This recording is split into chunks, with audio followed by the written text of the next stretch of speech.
Zapraszam na kanał Cynicznie po polsku. Dziękuję również pięknie za wszystkie subskrypcje i polubienia. Jestem coraz bardziej zwolennikiem poglądu, że jeżeli za wojnę światową uważamy taki stan rzeczy, że najważniejsze mocarstwa świata nie mogą się porozumieć co do zasad, na jakich funkcjonuje świat i jawnie kontestują również poprzez działania zbrojne porządek, który do tej pory funkcjonował i jakieś poprzednie ustalenie, bo uznały, że się zmienił układ sił, mamy do czynienia z wojną światową. Tak jak jestem zwolennikiem, chyba za Churchillem, poglądu, że pierwsza i druga wojna światowa była właściwie jedną wojną 30-letnią o dominację w Europie i na świecie, bo Europa była wtedy centrum świata, między kontynentem a morzem, tak, między Niemcami a Anglosasami, w różnych odsłonach, tak, z przerwą, tak, pomiędzy tym, czyli z pierwszą częścią i dogrywką. O zasady, na jakich funkcjonuje świat. I przykładowo jest cała dyskusja. No, Chińczyk by powiedział, że wojna światowa zaczęła się w Mandżurii, tak?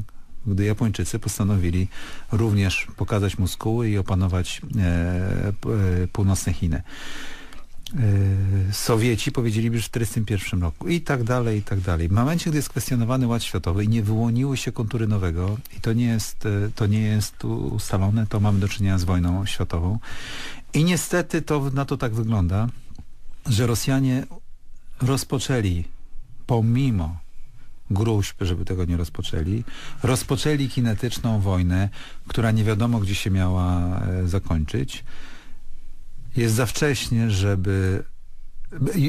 co chcę powiedzieć? I być może opór ukraiński zdusi w zarodku kaskadowo następujące następstwa. Tak? Być może. I będziemy wtedy oceniać, czy to była próba rewizji ładu światowego, czy nie. Chociaż stawiam tezę, że to jest dopiero początek niepokojów, również na Pacyfiku będą ogromne, po których się wyłonią kontury nowego świata. Muszę powiedzieć, że jestem w rozkroku. Tak to bym może nie do końca ładnie ujął. Otóż Amerykanie, z którymi współpracowałem od 8 lat, to Potomac Foundation, którzy szkolili armię ukraińską, robili mnóstwo symulacji wojny i zajmowali się projekcją sił do Eurazji. Establishment wojskowy Stanów Zjednoczonych, w tym na przykład generał Breedlove, był dowódca NATO, i inni, Wesley Clark, również dowódca NATO, uważają, że doszło do kolapsu odstraszania amerykańskiego i że prawdziwym frontem tej wojny o ład jest Ukraina i należy ją wspomóc bardziej niż w tej chwili. Są głosy z establishmentu wojskowego Stanów Zjednoczonych, że nie podoba im się linia Białego Domu w tej chwili. Tak? Z drugiej strony Biały Dom uczestniczy de facto w tej wojnie, tylko per proxy, per procurant, w wojnie zastępczej, dostarczając broń i amunicję. Wczoraj Biden mówił nawet już o dronach, te drony są potrzebne, żeby niszczyć artylerię rosyjską, która ostrzeliwuje miasta, tak? Bo pepeki, czyli jak gdyby broń przeciwpancerna już nie wystarcza, bo to trzeba podejść blisko, tak? Trudno podejść blisko do artylerii, która ostrzeliwuje miasta. Więc Amerykanie uczestniczą w tej wojnie. Jest to wojna między Rosją a Stanami Zjednoczonymi o wpływy w Europie. Kto ustanawia reguły bezpieczeństwa w Europie? I trzeba na to niestety patrzeć tak holistycznie i znaleźć swoje miejsce w tym. Dla Rosjan na pewno jest to rozgrywka o miejsce Rosji w świecie, więc patrzą na to holistycznie. I nie jest to tylko kwestia regionalna. I zresztą to jasno było napisane w żądaniach Ławrowa, prawda, panie doktorze? No, żądali wyjścia Amerykanów za Odrę. Amerykanie się nie zgodzili. Jedna z stron zablefowała, druga zablefowała i teraz obie sobie sprawdzają blef. I tak właśnie wybuchają wojny. Wojna jest narzędziem polityki. I gdy myślimy o tym, co Rosjanie powinni osiągnąć, musimy zawsze myśleć o tym, jaki jest cel polityczny. To nam często umyka. I Putin cały czas o tym myśli. Jeżeli celem politycznym w ogóle tej wojny i w ogóle całej tego gambitu, który rozpoczął, o którym rozmawialiśmy jeszcze wcześniej, było ukształtowanie nie tylko percepcji, ale potwierdzenie tego w oczach Zachodu, że Rosja jest wielkim mocarstwem, który ma wpływ na bezpieczeństwo europejskie, a zatem należy się jej miejsce przy stole, nowy pakt strategiczny, czy cokolwiek. Tak Ławrow mówił, prawda? I to było w tych dokumentach, które podpisu zażądali Rosjanie. No to muszą teraz tak prowadzić tę wojnę, żeby zachodnie państwa, zwłaszcza na kontynencie, uznały, że pomimo tego, że mają niepowodzenia, dalej to jest wielkie mocarstwo wojskowe, z którym trzeba się liczyć. I to będzie decydowało o następnych krokach rosyjskich. To powoduje, że Rosjanie zastanawiają się teraz, co jest punktem ciężkości politycznej tej kampanii. Myślę, że mają poważny problem, bo nie jest łatwo to ustalić. Być może jest to zademonstrowanie swojej dominacji wojskowej i możliwość niszczenia infrastruktury i miast ogniem artyleryjskim, otaczanie i niszczenie ludności cywilnej, której opór będzie pękał. Być może wojna na wyniszczenie, gdzie ludność cywilna zacznie naciskać na system polityczny, że po prostu, który będzie szukał porozumienia politycznego z uznaniem, że Donbas i Krym nie są i Rosja to sprzeda jako wielki sukces i handlujmy Niemcy znowu z powrotem gazem w spokoju, bo jesteśmy wielkim mocarstwem, wiecie, rozumiecie, tak? Czyli Rosjanie będą teraz chcieli obciąć straty wizerunkowe poprzez zademonstrowanie jakiegoś osiągnięcia celu politycznego i skwitowanie tak, żeby wszystko wróciło do normy. A interesem ukraińskim powinno być tak, żeby umierało jak najwięcej żołnierzy rosyjskich, bo największą słabością wojsk Federacji Rosyjskiej jest niskie ukompletowanie wojska, problemy z uzupełnieniami, z mobilizacją, z odwodami oraz to, że zaczyna się draft, pobór rekruta 1 kwietnia. I gdyby jeszcze udało się społeczeństwu rosyjskiemu pokazać w wojnie informacyjnej, że zginęło tylu żołnierzy, a tu Putin chce wysłać waszych synów, 19-letnich, 20-letnich, na wojnę, w której wszyscy umierają, to zachwieje się system polityczno-oligarchiczny Rosji być może w wyniku tego nacisku. Innymi słowy, Rosjanie muszą zademonstrować jakąś dominację. Oczywiście, gdyby mieli wystarczające siły, to w tej chwili jedyną możliwością wygrania tej wojny byłoby zajęcie Ukrainy, terror, obozy koncentracyjne i wypchnięcie 10 milionów Ukraińców poza granicę, którzy nie zgadzają się z panowaniem rosyjskim, a reszta jakoś się zaadaptuje. Natomiast to wymaga ogromnego wysiłku wojskowego i później skali terroru. Nie należy tego, muszę powiedzieć, wykluczać. Wszystko musimy brać już teraz pod uwagę. Zarówno potencjalną wojnę NATO-Rosja, potencjalną wojnę Chin ze Stanami Zjednoczonymi, bo Amerykanie muszą szacować, że Chiny mogą coś zrobić na zachodnim Pacyfiku i Amerykanie muszą tam mieć siły. No i oczywiście kontrolować eskalację. Powiem zupełnie bezpośrednio, może być to szokujące dla polskiego słuchacza. W tej chwili wojnę wygrywają Amerykanie.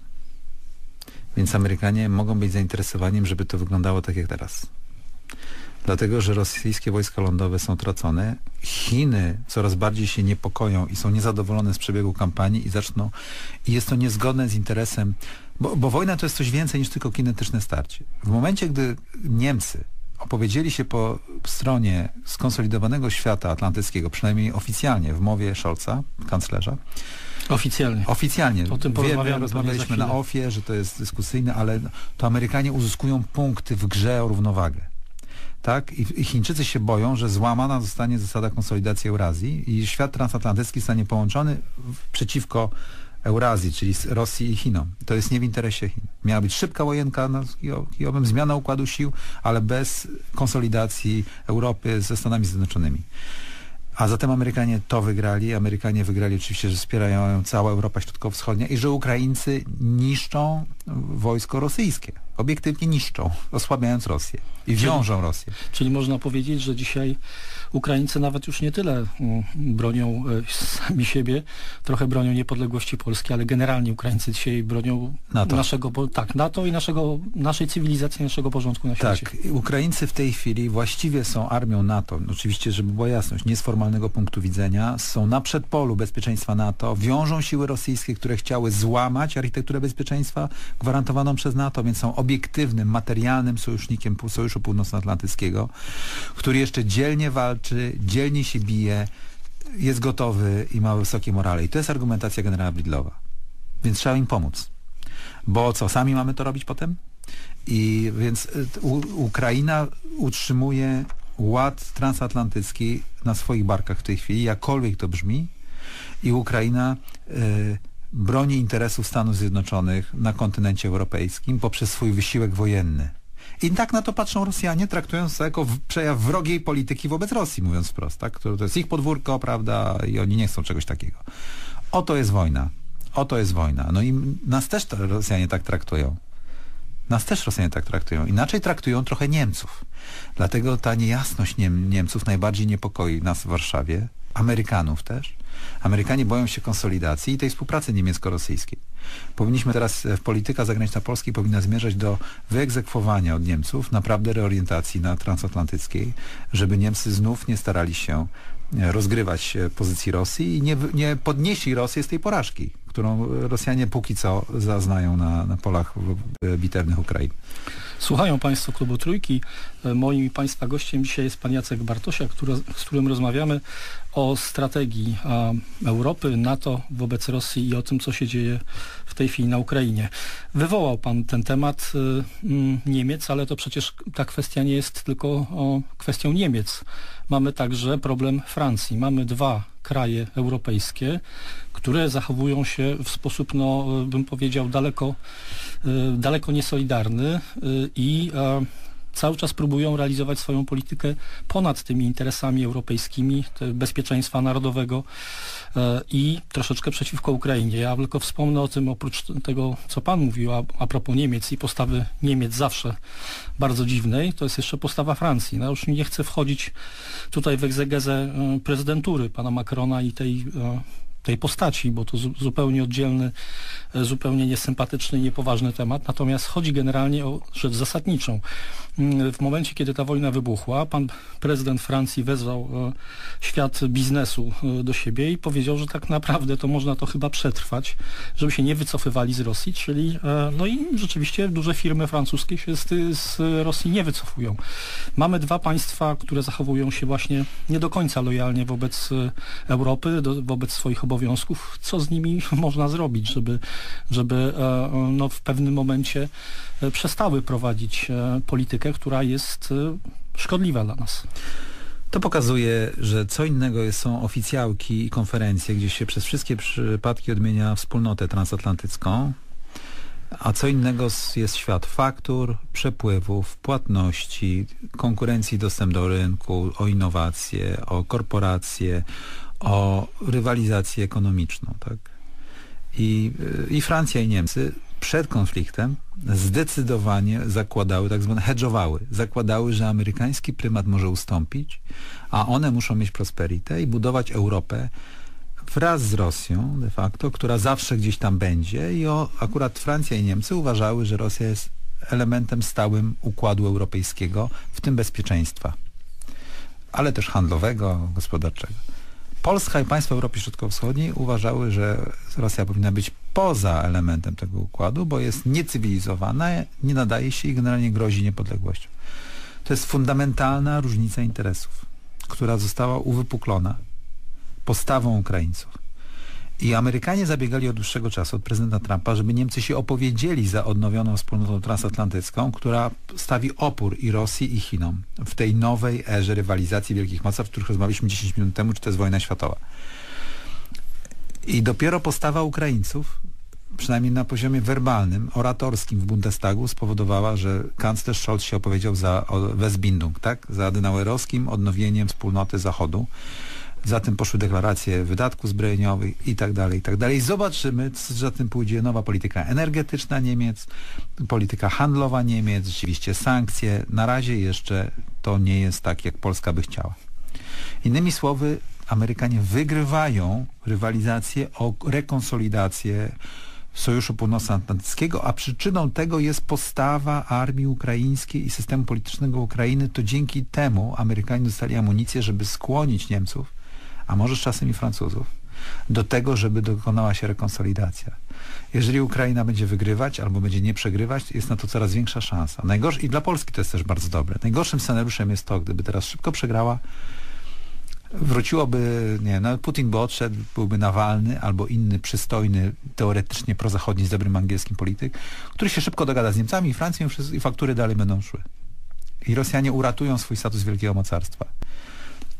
W interesie Polski, państw regionu, ale też już Ukrainy jest to, żeby Rosja straciła status wielkiego mocarstwa i żeby była osłabiona, słaba i pozostała poza systemem europejskim. Tak? Na ile realna jest ta wizja? Wydaje się, że fundamentem powinno być tutaj odcięcie całkowite gospodarcze Rosji po prostu zamknięcie granic, nie kupowanie od niej surowców, tak? Tylko że takie kraje jak Niemcy mają z tym problem oczywisty i będą miały jeszcze wiele lat. Czy Europie starczy sił, samozaparcia do tego, żeby konsekwentnie przez następne co najmniej 5-10 lat prowadzić taką politykę, bo to jest najlepsza droga do tego, żeby po prostu Rosja upadła. Zobaczymy. Tak byśmy chcieli w Warszawie, ale obawiam się, że nie tak myślą w Berlinie. Bo rzeczywiście bilans energetyczny wskazuje na to, że się nie da z dnia na dzień odłączyć. Zachodnia Europa nie może się odłączyć od surowców energetycznych z Rosji. To będą lata. Będą musieli... Dlatego jestem ciekawy, co postanowią, co się będzie działo. Zwracam też uwagę naszym słuchaczom, że Rosjanie są producentem żywności i też stosują sankcje zwrotne wobec Europy Zachodniej oraz są dużym producentem nawozów, a w ogóle nawozy w Unii Europejskiej, w tym Polsce, robi się z gazu, w dużej mierze z gazu rosyjskiego. Możemy mieć problemy z żywnością w tym roku w Europie. Może się pojawić również presja, w związku z tym, że Polska produkuje dużo żywności, ale łańcuchy dostaw i wartości są kontrolowane w dużej mierze przez system dystrybucji sprzedażowy kontrolowany przez korporacje zachodnie. Może być duża presja na transfery żywności z Polski do starych państw Unii wymuszanych wobec nas. Apeluję, że polska klasa polityczna rozeznała dobrze ten temat, bo ja go tylko sygnalizuję. To wymaga trochę więcej wiedzy niż ja mam. Jak zabezpieczyć się przed napięciami związanymi z żywnością w tym roku ze względu właśnie na ceny gazu, a zatem nawozów oraz tego, że na Ukrainie nie zasieją i nie zbiorą i Rosja będzie blokowała wywóz żywności od siebie. I spodziewam się dużych napięć z tego powodu i nasi politycy muszą o to zadbać i to też będzie elementem być może tej wojny światowej, o którą pan mnie zapytał, bo jak wojna światowa, czyli o zasady kontroli strategicznych przepływów, mówię to od wielu lat, czyli na jakich zasadach funkcjonuje świat. Kto z kim handluje, jakie są cła, kto gdzie przesyła żywność, kapitał, innowacje, ruch ludzi.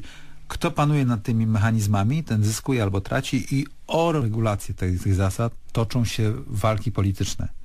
I to, co się teraz dzieje, to jest lewar na lewar. Przymus na przymus, tak? Tu wojna, to my blokada na Swifcie, to my blokada na gazie, to my blokada na żywności, to my na kapitale, to my na wiedzy, to my na innowacji, to my na Instagramie, bo to też jest przepływ danych, tak? Instagram, internet i tak dalej, informacji. A zatem jest to wszechogarniająca rywalizacja, która również już przybrała wymiar kinetyczny na Ukrainie. Czyli sprowadzając to do... przepraszam... Czyli sprowadzając rzecz do takich prostych reguł rynkowych i gospodarczych, Ukraina jest jednym z największych na świecie producentów zbóż, których, jak widać, nie ma warunków w tej chwili, żeby w tym roku posadzić. Jeszcze do tego dojdą ogromne, wysokie ceny nawozów. Po prostu grozi nam zwyczajnie głód lub takie wyśrubowanie cen, które spowoduje radykalne obniżenie poziomu życia w Polsce i w Europie. Produkcja rolna polega na tym, że są nakłady na to, czyli traktor zużywa ropę, tak? Kombajn zużywa ropę i trzeba mieć, widzimy jakie są ceny, tak? Paliwa. Do tego nawozy są potrzebne. Nawozy się robi z gazu, tak? I jeszcze Rosjanie są ogromnym producentem nawozu. W związku z tym to obiektywnie wpłynie na głębokie napięcia z tym związane. Nie wiem jak bardzo. To trzeba być specjalistą od rynku żywnościowego, ale model pokazuje to. Dobrze, gdyby nasi politycy już teraz zadbali o to. Przypomnę, że od czasów Imperium Rzymskiego rządy upadają z powodu cen żywności. W Rzymie. Zwłaszcza. Tak. Słuchają Państwo Klubu Trójki. Dzisiaj naszym gościem jest pan Jacek Bartosiak, z którym rozmawiamy, jak słychać, już nie tylko o Ukrainie, ale w ogóle o porządku światowym, o pewnych mechanizmach gospodarczych, ale wróćmy jeszcze na chwilę do Ukrainy. Cały czas w tej rozmowie pojawia się ten wątek i wraz w zasadzie cały czas do tego wątku powracamy. To znaczy, że cały w tej chwili porządek europejski, bezpieczeństwo europejskiej, przyszłość cywilizacji leży na Ukrainie. Co możemy jeszcze zrobić? Jak możemy wesprzeć Ukrainę i czy powinniśmy się zaangażować jednak szerzej militarnie? Wiadomo, że byśmy chcieli sercem w Polsce, żeby Ukraina wygrała z Rosją, żeby powstało Międzymorze, czy jak to nazwiemy, żebyśmy mieli obszar współpracy północ-południe i żebyśmy z Ukraińcami latali w kosmos z kosmodromu na Krymie. Wiadomo, żebyśmy chcieli, żeby projekt imperialny upadł rosyjski.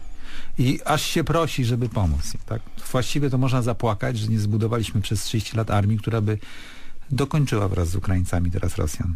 Poprzez same nawet demonstracje wojskowe. Tak?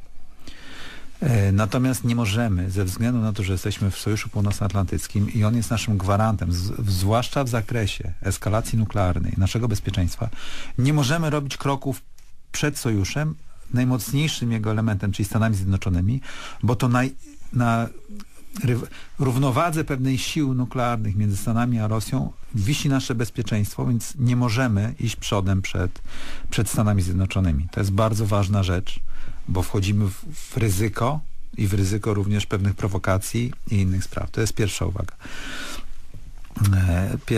Pierwsza uwaga tego rodzaju. Druga uwaga jest taka, że no oczywiście w naszym interesie jest to, żeby NATO jak najbardziej się zaangażowało i pod osłoną parasola nuklearnego Stanów Zjednoczonych ci Rosjanie najbardziej słabli.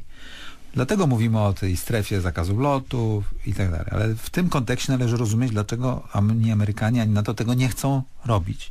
Bo to grozi eskalacją niekontrolowaną. Jest to w interesie Polski i w interesie Ukrainy, ale nie musi być to w interesie Stanów Zjednoczonych.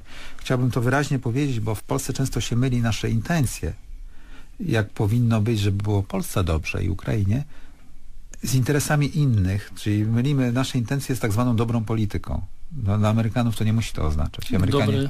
Dobrymi intencjami zawsze z piekło brukowane. Tak, i Amerykanie się boją się tej eskalacji. Natomiast powiedziałem o tym wcześniej. W Stanach Zjednoczonych są grupy w establishmencie wojskowym, które uważają, że Ukraina jest tak naprawdę realnym członkiem NATO poprzez to, jak walczy. Wojna jest systemowa o wypchnięcie Amerykanów z Europy i należy zrobić wszystko, żeby ją wesprzeć, w tym również zagrozić jej interwencją powietrzną, czy czymś, a może nawet nie interwencją, ale czymś, co spowoduje, że zachodnia Ukraina będzie sanktuarium dla wojska ukraińskiego na przykład, że będzie mogło się tam odbudowywać, tak, szkolić, przygotowywać, uzupełniać magazyny, uzupełniać sprzęt. Pojawiają się takie intensywne dyskusje u wpływowych ludzi. No tak, ale Polska nie powinna zrobić nic więcej niż najsilniejszy element sojuszu, czyli Stany Zjednoczone. To jest bardzo ważne, żeby nie mieć rozdźwięku ryzyka, żeby nie mieć rozziewu ryzyka pomiędzy nami a innymi. Wróćmy do Rosji. Pan cały czas co najmniej kilkakrotnie mówił o rosyjskich kalkulacjach, o pewnym takim sprzężeniu pomiędzy polityką a armią, o możliwości realizowania własnej polityki, a jej planowania. No i tutaj pojawia się pewien element, który jest bardzo niepokojący. Oczywiście znaczna część tej propagandy rosyjskiej jest ukierunkowana na próbę zastraszenia Zachodu, ale i pojawia się w tym wszystkim pewien taki element, którego policzyć się nie da. Taki element troszeczkę nieracjonalny. Mamy do czynienia z człowiekiem, który, mówię w tej chwili o Putinie, który siedzi na Kremlu i jak rozmawia przez telefon z niektórymi przywódcami Zachodu, to zaczyna opowiadać jakieś takie historie o tym, jakich dramatycznych zbrodni dopuszcza się w tej chwili armia ukraińska na Rosjanach, mówi o jakichś faszystach. Ten człowiek sprawia wrażenie kompletnie wyalienowanego, wyobcowanego i obawiam się, że w zasadzie nie wiadomo, czy ten szaleniec naprawdę nie jest gotowy do naciśnięcia guzika. Zwłaszcza jakby przegrywał i jego życie, i jego państwo, i jego system władzy zawisłby na włosku. Co zresztą jest w dokumentach doktrynalnych Federacji Rosyjskiej. Groźbą użycia broni jądrowej. On zresztą już zasugerował to, więc i Ukraińcy mu odpowiedzieli, no to używaj, my dalej będziemy walczyć. Dlatego Amerykanie muszą być w grze, bo sygnalizacja nuklearna jest wobec Amerykanów. My jesteśmy tylko przedmiotem wykonawczym, Polska czy Ukraina. I to Amerykanie muszą, jeżeli na przykład Biden przyjedzie, tak, bo są zapowiedzi, że może się pojawić, nie wiem, czy są potwierdzone w Polsce, tak, w Warszawie, to bardzo bym prosił, niech to wybrzmi w programie 3 Polskiego Radia, żeby nasi politycy wynegocjowali, żeby w jego przemowie, która być może będzie na Placu Piłsudskiego, niech ogłosi, że czytajcie z moich ust, rozszerzone gwarancje nuklearne w pełnej drabinie eskalacyjnej od taktycznej broni jądrowej do strategicznej wymiany. Nowe państwa natowskie, czyli Polska i państwa bałtyckie, są objęte amerykańskimi gwarancjami nuklearnymi od poziomu taktycznego. Jasno to musi być literalnie wymienione w Warszawie, żeby Rosjanom do głowy nie przyszły głupie pomysły, żeby, prawda, wyizolować nas, uderzyć i utrzymać swój status wielkiego mocarstwa. Zwłaszcza, że Amerykanie, jeśli pamiętam, na początku kadencji Bidena skłaniali się do tego, żeby zagwarantować, że sami pierwsi nie użyją broni nuklearnej. Właśnie, właśnie. Zaczęły być negocjacje i to też, może to doprowadziło do wojny na Ukrainie, bo to są sygnały słabości, że nie mają pieniędzy na utrzymanie wojsk nuklearnych takich jak trzeba Amerykanie. To był sygnał do administracji rosyjskiej, że może nie będą używali pierwsi broni jądrowej, jeżeli będzie atak na sojusznika. I to pokazuje słabość, to pokazuje, że może odchodzą na Pacyfik i Rosjanie tak to odczytali. Jeżeli nawet Rosjanie popełnili błąd, o którym mówiliśmy, zaatakowali ten Kijów, ale chciałbym, żeby państwo zrozumieli, ale zrobili to. To znaczy, że ocenili sytuację, że odstraszanie amerykańskie nie zadziałało, bo nie mają sił i nie będą interweniować. Nawet jeżeli uznamy, że ostatecznie pomagają i Rosjanie przegrywają, to jednak wojna się zaczęła, bo Rosjanie ocenili, że Amerykanie są słabi. I chodzi o to, żeby w ogóle wobec Polski się nie zaczęła z tego powodu. I do tego są potrzebne nie tylko słowa, ale demonstracje. Amerykanie powinni latać samolotami i pokazywać zdolności nuklearne na wschodniej flance, żeby do głowy nie przyszło użyć broni jądrowej Rosji. Nasi politycy muszą to wymóc na administracji amerykańskiej. Okazało się, chociaż informacje dopiero spływają, analitycy, zwłaszcza amerykańscy, są bardzo ostrożni w ocenach, bo jest ta sławna mgła wojny, o której przecież pisali wielcy pisarze opisujący strategię wojenne i w ogóle sztukę operacyjną. Ona jest potęgowana zresztą wojną informacyjną, która trwa z obu stron. Natomiast już po 3 tygodniach wojny możemy powiedzieć, że cel polityczny był źle skalibrowany z działaniem wojskowym. A zatem popełniono najbardziej fundamentalny błąd, który najbardziej niszczy operacje wojskowe, czyli złe skorelowanie celów politycznych z celami wojskowymi, co skutkowało postępującymi błędami w sztuce operacyjnej i konsekwencjami na polu walki. Otóż Rosjanie założyli, że państwo ukraińskie jest słabe, wystarczy kopnąć i się przewróci. Również chcieli opanować i zniszczyć wojska ukraińskie, obalić system polityczny w bardzo śmiałym, szybkim manewrze na dużą głębokość w kierunku Kijowa, bez zadawania rozlicznych strat cywilom, bez antagonizowania ludności cywilnej i również bez antagonizowania być może nawet wojska ukraińskiego, które przecież może za 2-3 lata byłoby wojskiem rosyjskim, Imperium Rosyjskiego. Tak? Taka była kalkulacja. Więc takie było zamierzenie i to się okazało głęboką złą kalkulacją strategiczną Putina. W związku z tym w pierwszych zwłaszcza dniach armia rosyjska była używana nieprawidłowo, nie tak jak ćwiczy, nie tak jak trenuje. Została zużyta w dużej mierze, zwłaszcza na kierunku północnym i to ustawiło kampanię w ten sposób, że Rosjanie w ciągu 2 tygodni pierwszych zużyli swoje siły manewrowe. Kampania przestała być wojną manewrową, stała się w tej chwili, mamy przestój operacyjny, bo z dużym uproszczeniem można powiedzieć, Rosjanom zabrakło paliwa, Ukraińcom zresztą też, siły tej takiej do utrzymywania tempa operacji, która wynika z logistyki. Możemy też szczegółowo porozmawiać o logistyce. No i mamy teraz taką sytuację, że Rosjanie na nowo się zastanawiają, jak dalej. Co jest teraz celem politycznym? Bo sytuacja się skomplikowała. Jak zgrać zdolności wojskowe, które są coraz słabsze i nie stracić całej armii lądowej Federacji Rosyjskiej, bo to też jest możliwe, gdyby Rosjanie utrzymywali jeszcze kilka tygodni takiej operacji o takiej intensywności, a Ukraińcy wytrzymywaliby to można powiedzieć, że Rosjanie zużyliby wojska lądowe Federacji Rosyjskiej. Może nie docenili jednak charyzmy prezydenta Zełańskiego, jego przyszłości aktora i komika, który potrafił zapanować nad wojną informacyjną. Może nie docenili tego, że wolne społeczeństwa w wojnie informacyjnej, gdy bronią siebie i to są skuteczniejsze, być może ta wojna to pokazuje, bo przecież jest wolny internet, można pokazywać, tak kształtować tę percepcję.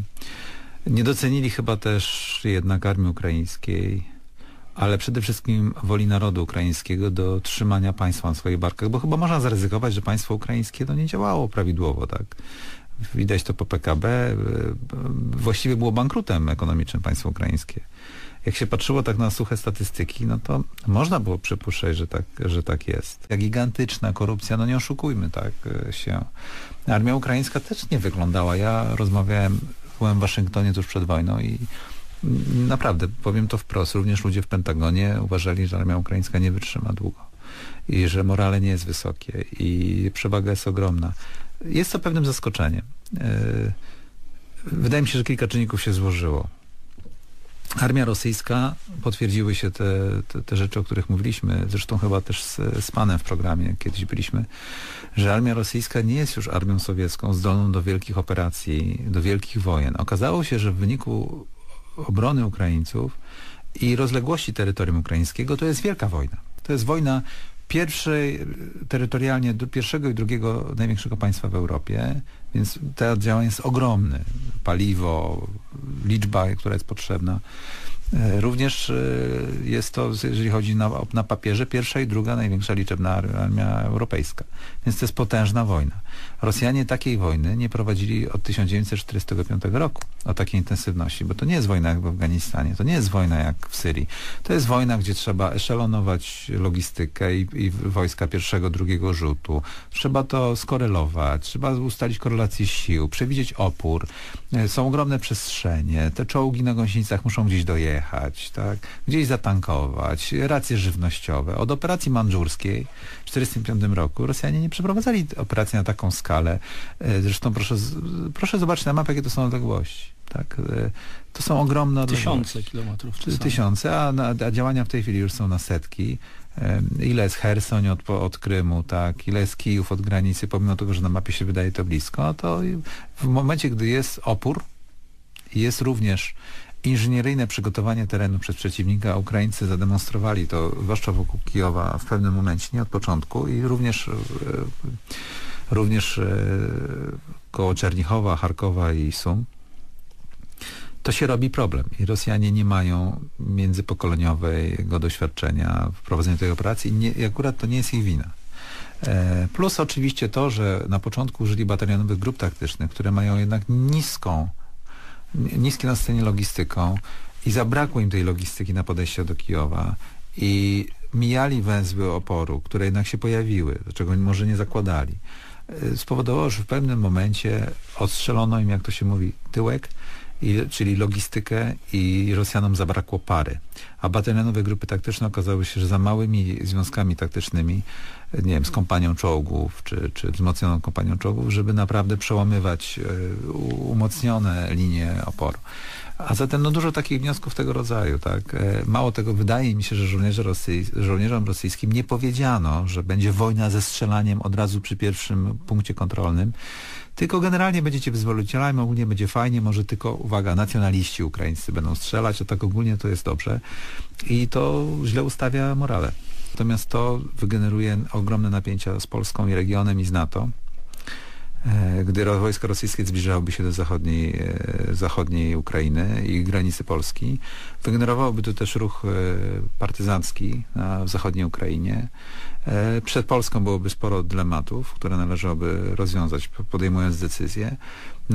Gdyby Rosjanie mieli siły, to powinni zrobić, żeby zademonstrować. Ale jeżeli stwierdzą, że nie mają sił, to będą szukać jakiegoś sukcesu, który, na przykład zajęcie Charkowa, albo poddanie się Charkowa, bo ludność cywilna naciśnie. Jakieś oczywiście wtedy referenda wymyślone i sfałszowane, bo Rosjanie lubią, prawda? Imperializm rosyjski lubi zawsze kwitować jakimiś tam referendami.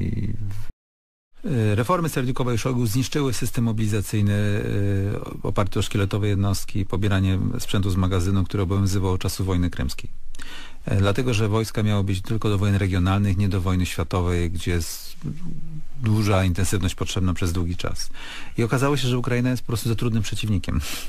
Rosjanie nie mają głębokości, nie mogą również robić manewrów na głębokość, bo nie mają wystarczającej logistyki kołowej. Gdy się niszczy kolejową, a Ukraińcy albo ją zniszczyli, albo trzymają węzły kolejowe, jak Czernichów i inne miejsca, gdzie nie pozwalają w związku z tym się przemieszczać logistyce rosyjskiej w strefie nękania tam na Ukrainie, którą właśnie nękają taktyką lekkiej piechoty inaczej, to Rosjanie nie mają wystarczającej pary, że tak powiem, w maszynach, żeby to robić. Zlikwidowali system rezerw, nie zbudowali jeszcze systemu rezerw BARS, ona nie jest liczna, więc jest to problem. Rosjanie mają problemy demograficzne, Rosjanie poza tym Rosjanie etniczni lubią służyć w wojskach technicznych, w czołgach, w artylerii rakietowej, w samolotach, nie lubią w piechocie, w związku z tym nie ma licznych oddziałów piechoty w wojsku Federacji Rosyjskiej, tylko są batalionowe grupy taktyczne. A piechota jest potrzebna do zdobywania miast, do zabezpieczenia węzłów komunikacyjnych, do nasycenia terenu zdobytego, tak, trzymania linii komunikacyjnych. W związku z tym widzimy piechotę zaciężną, można powiedzieć, czeczeńską, piechotę z Syrii sprowadza się najemników. Rosjanie mają z tym po prostu problem. Mają za mało personelu i nie tam, gdzie powinno może być do takiej wojny. Innymi słowy, wojna jest nie ta, do jakiej się wojsko rosyjskie przygotowywało. Co więcej, wygląda, że Rosjanie sobie nie radzą na bardzo nowoczesnym polu walki, jeżeli chodzi o system dowodzenia. To widać to po tych śmierciach generałów, kilku już. Bardzo szybko się wszystko dzieje na współczesnym polu walki. Wygląda na to, że Ukraińcy szybciej reagują, bo albo mają rozpoznanie w czasie rzeczywistym, bo Amerykanie im dają, albo NATO, tak? Reagują, widzą, gdzie jest manewr, to oni kontrmanewr, albo manewr ogniowy, albo manewr z sprzętem. Rosjanie nie mogą osiągnąć zaskoczenia operacyjnego i nawet taktycznego prawdopodobnie. W związku z tym ci generałowie podchodzą pod linię, żeby dopilnować, że te rozkazy są wykonywane. No i wtedy dostają ogień snajperski, albo artyleryjski, albo z drona, albo w inny sposób są w kontakcie bojowym. To pokazuje, że coś nie działa. Tak? Taktycznie na filmach, które widać, że Rosjanie sobie nie radzą w skali taktycznej. Poruszają się trochę nie tak jak trzeba, nie zabezpieczają kolumn, odstępy między pojazdami nie są prawidłowe. Nie wygląda na to, że obrona powietrzna w manewrze do przodu ofensywnym, w ruchu nie jest wielowarstwowa wystarczająco, jednak te drony ukraińskie potrafią to zwalczać. Można by dużo o tym mówić. Tak? Pewno nie ma wystarczającej liczby piechoty i mają problem z ukompletowaniem jednostek i nie mają wystarczającej liczby wojsk lądowych i nie mają systemu uzupełnień, który pozwala im na długą wojnę z takim trudnym przeciwnikiem na takim dużym terytorium jak Ukraina. I to są słabości, które my musimy wykorzystać przy modernizacji naszego wojska, przy głębokiej reformie wojskowości, którą mam nadzieję po słowach premiera Kaczyńskiego zaczniemy realizować. Tak.